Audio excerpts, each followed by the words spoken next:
Eko dinar je ukinut Obrenovčanima, koristio se za sport, odnosno deca su mogla da se bave sportom, a da pritom ne plaćaju nikakve članarine u svojim klubovima. Igor Jegorović, predsjednik Komisije za sport ovog grada, pričao je sa nama na ovu temu. Dešava se sa tim da će nam se sport raspasti u Obrenovcu koliko vrlo brzo, jer nemamo više sredstava da ga finansiramo i to je tako. Koliki iznos je bio namijenjen za Eko dinar?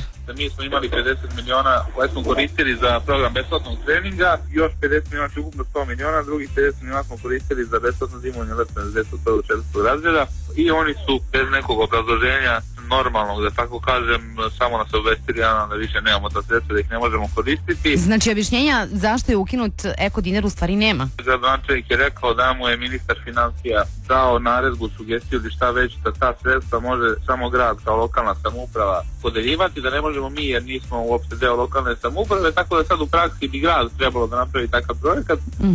Znači, da li će Obrenovac opet dobiti sredstva i da li će moći opet da koristi Eko dinar, to ćemo tek saznati. Međutim, u narednih par meseci sigurno neće biti ni dinara sa te strane. Da li postoji ikakva predstava kako u gradu planiraju da koriste pomenuta sredstva koje su od Ministarstva energetike, a koja predstavljaju naknadu za zagađenje životne sredine koje elektrane, termoelektrane Nikola Tesla plaćaju državi? Nemam pojma uopšte, ali ako mi neko kaže da može da smisli pametniji način utroška tih 100 miliona dinara, ja ću ih pojestiti. Juče je bio i sastanak sa svim predstavnicima sportskih klubova iz Obrenovca. Da li se planira možda nešto za dalje? Koliko danas ću se ja čuti razgovarati i sa gradonačelnikom i sa ministrom sporta.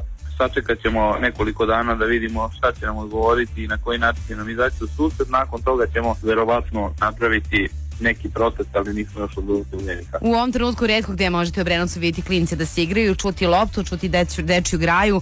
Izgleda da se radi na tome da toga ne bude.